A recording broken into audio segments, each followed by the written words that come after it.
I'm actually really good at saving money. I only buy things on sale.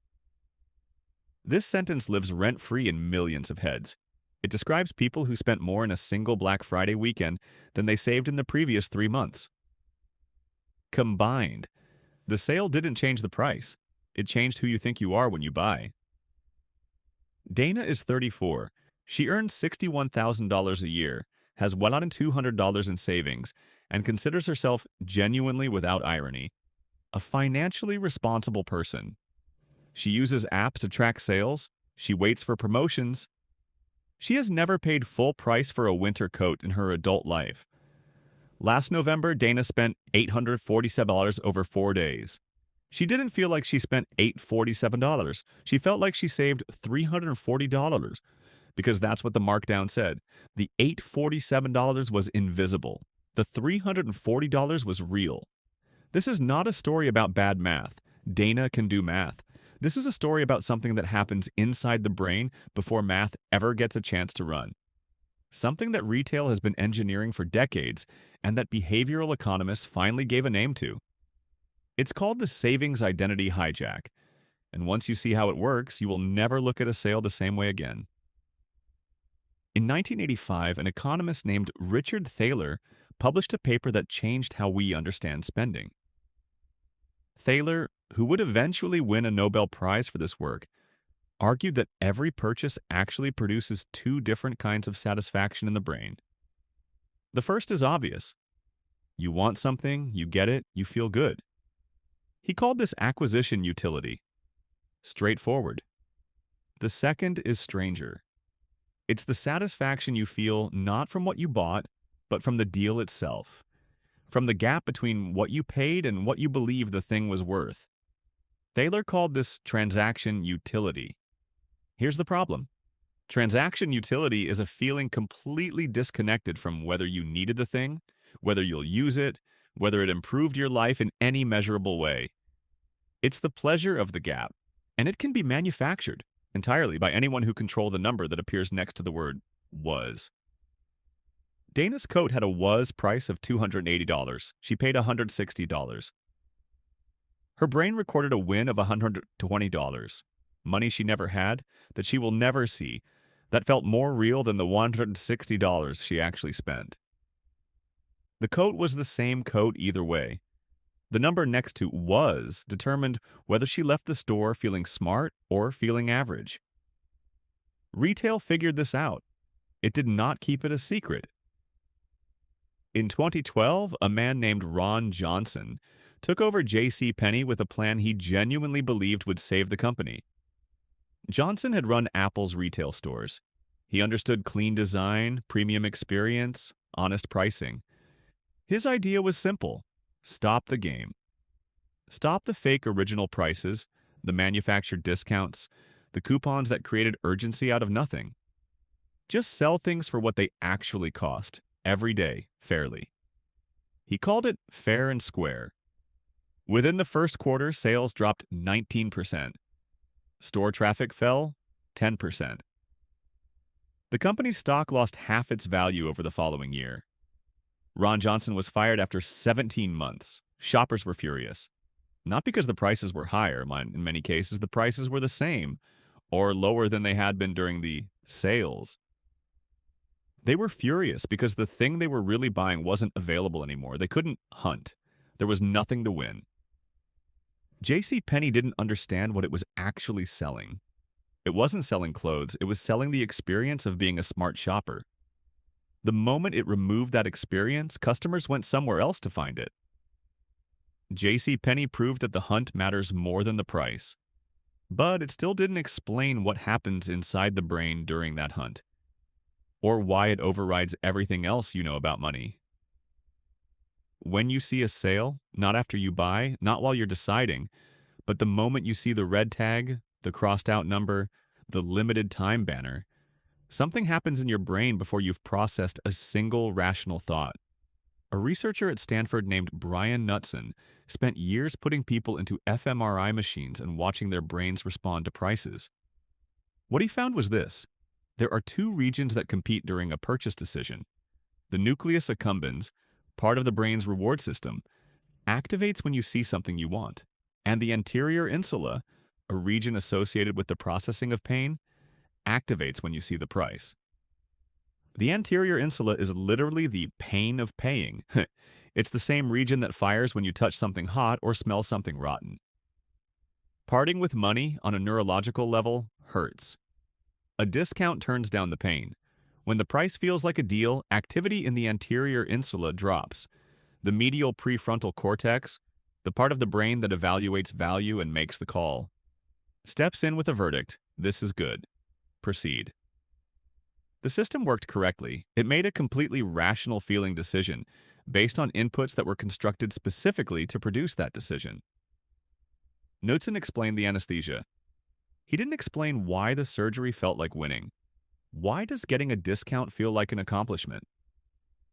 Schindler was interested in a specific emotional state. Not relief, not pleasure, a feeling closer to pride. The feeling you get when you do something that proves something about who you are. He called them smart shopper feelings, and he found that they were most intense not simply when someone got a good deal, but when the shopper believed they were responsible for getting it. When they hunted. When they waited. When they planned. The deal had to feel earned. Schindler's insight was that this isn't just about saving money. It's about self-attribution, the human instinct to interpret our own actions as evidence of character. When Dana waited 3 weeks for the coat to go on sale, she didn't just get a coat, she got proof of competence. She got evidence that she's the kind of person who doesn't get taken. That feeling doesn't care whether the coat was worth $160. It doesn't care whether she would have bought the coat at all without the sale. The feeling exists independent of the financial reality. It's a signal the brain sends to itself. This is who I am. 2 researchers named Bodner and Prelek gave this a name in 2003. They called it self-signaling. Dana wasn't simply buying a coat. Every time she waited for a sale, at every alert, every app, every flagged item, she was building evidence. Not for her bank account, for her internal jury, the one that decides every day whether she's the kind of person who has it together. And this is where the hijack completes, because the moment a sale activates your identity as a smart shopper, the moment it becomes about who you are and not just what something costs, the brain stops evaluating the purchase and starts protecting it. The question shifts from, should I buy this, to, why wouldn't someone like me take advantage of this? The identity becomes the argument. The purchase becomes its own defense. This is why you can know that retail marks items up before marking them down. You can know that compare-at prices are, in the majority of cases, prices the item was never actually sold at in that store. A 2024 analysis of 500 promotional flyers found that 95% of comparison prices were either outdated or had never been used at that specific location.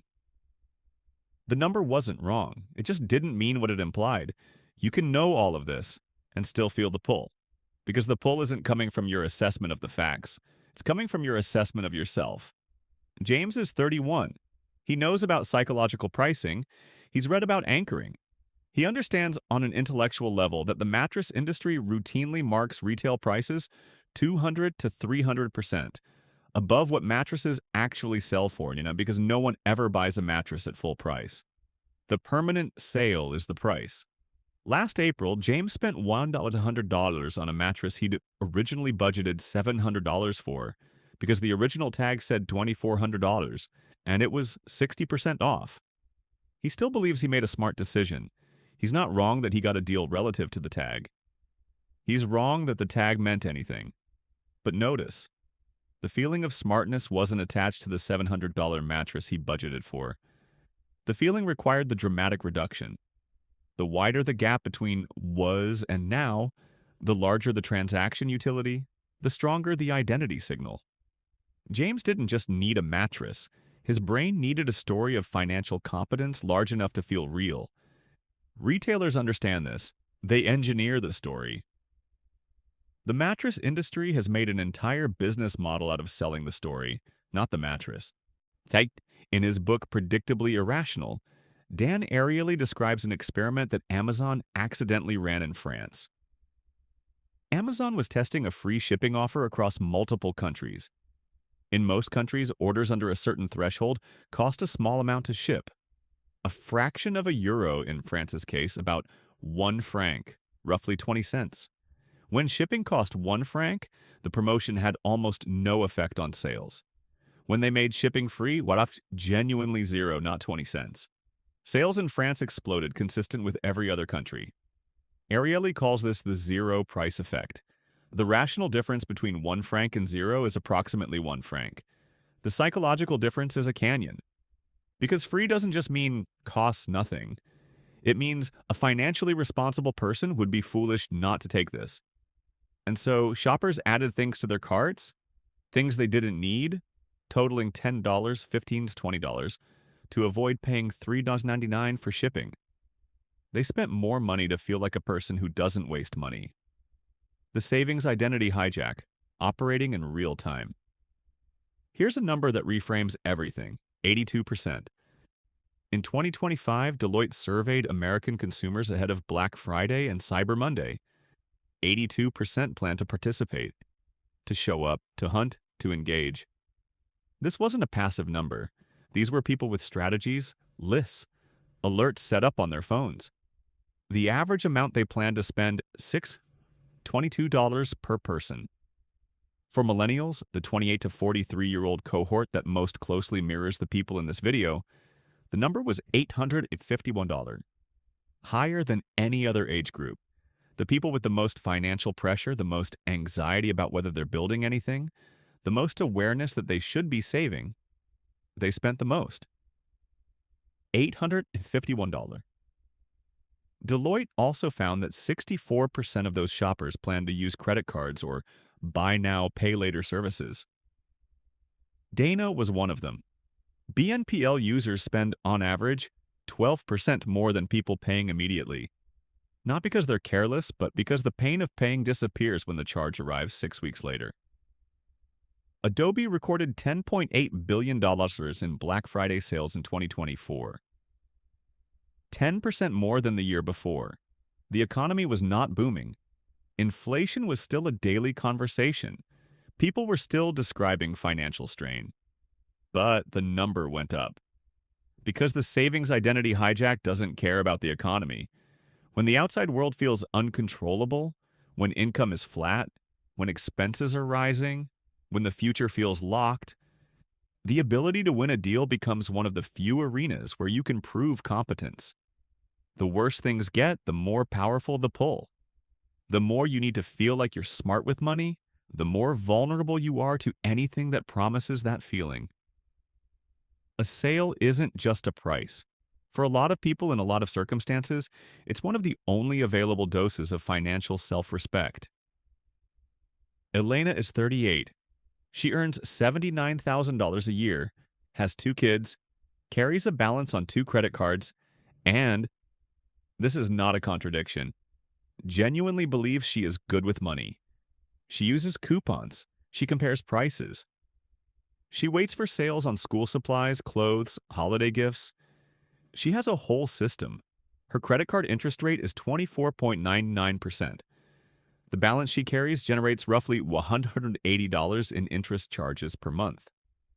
Last October, she bought 3 winter items she'd flagged months earlier, waiting for the sale. She saved $312 compared to full price. She spent $498 she didn't have, on a card that would charge her $124 in interest before she paid it off. The arithmetic, she paid $100 to save $312. Net benefit, $180. Before you account for the fact that she bought 3 things she hadn't budgeted for, Elena doesn't think of herself as someone who buys things she can't afford. She thinks of herself as someone who waits for the right moment. The identity absorbed the contradiction. The brain protected the story. This is the final piece of the mechanism. The savings identity. Hijack doesn't just make you buy things, it makes you buy the explanation for why buying things was smart. The identity becomes a machine that processes incoming evidence and returns a verdict of competence, regardless of what the evidence actually says. It's worth being precise about what this mechanism is and isn't. Not every sale is a manipulation. Retailers genuinely clear seasonal inventory. Prices genuinely fall at end of season. There are real deals, entered into clearly, on things you actually need, at moments when you actually have money. The hijack isn't about whether the discount is real. It's about whether the discount is doing the thinking. The question that breaks the mechanism isn't, is this a good deal? The question is, would I be buying this right now if the price weren't reduced? If the answer is no, the deal found you before the need did. The was number created a need that didn't exist 20 minutes ago. The transaction utility produced a sense of purpose that your acquisition utility couldn't justify alone. That's the moment. That's the hijack completing itself, in real time, inside the brain of a person who knows all of this and still has to stop and breathe for a second. There's a reason Kohl's spent years getting sued. Kohl's runs a reward system called Kohl's Cash, and it operates on a simple psychological principle. You're not spending money, you're earning it. Every dollar you spend generates currency that you can use on future purchases. The numbers go up as you shop. You're accumulating something. In 2016, Kohl's settled a class action lawsuit for $15 million. The allegation: the company had been advertising items at inflated original prices that the items were never actually sold at, creating artificial markdowns to manufacture the feeling of transaction utility. Kohl's did not go out of business. Kohl's customers did not leave, and many of them, when the lawsuit was covered in the news, didn't change their behavior at all. Elena was the kind of person who would read that story, feel briefly vindicated, and then check the Kohl's app to see if her flagged items had dropped. The identity absorbs the evidence, that's the point.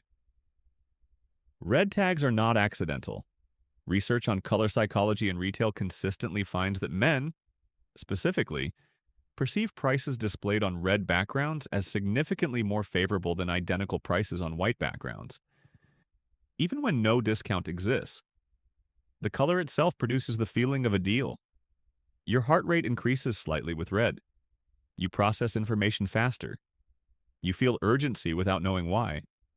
The entire visual grammar of a sale, the red, the large crossed-out number, the countdown timer, the limited quantities banner, is a system designed to route your decision-making through the identity layer of your brain before the analytical layer has a chance to weigh in. Modern retail has gotten more precise about this. Algorithms on Instagram and TikTok are optimized for the moments when you're most likely to click.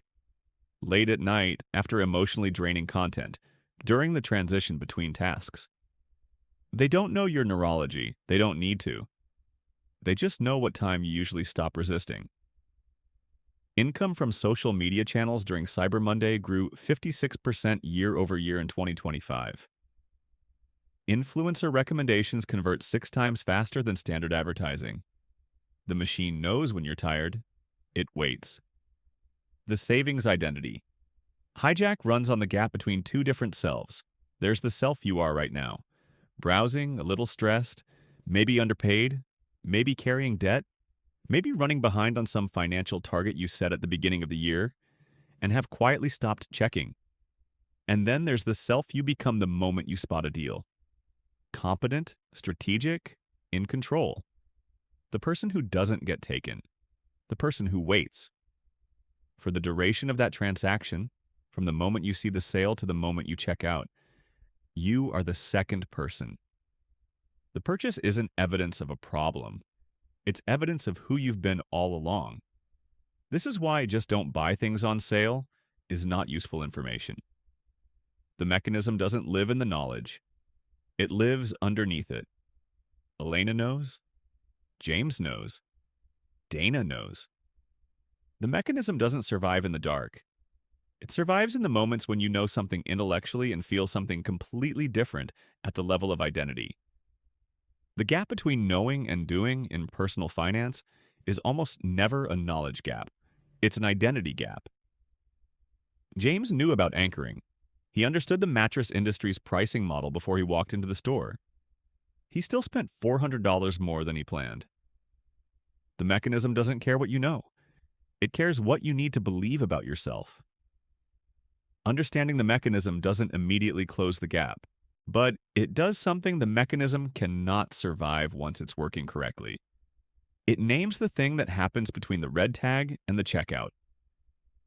When Dana sees the coat next November, she'll still feel it. The number with the line through it will still register as transaction utility. The smart shopper feeling will still arrive, right on schedule, engineered by people who have spent decades optimizing for exactly that moment in exactly her demographic. But she'll have a name for what's happening inside her. Not, "I'm being manipulated." That framing produces defensiveness, not clarity.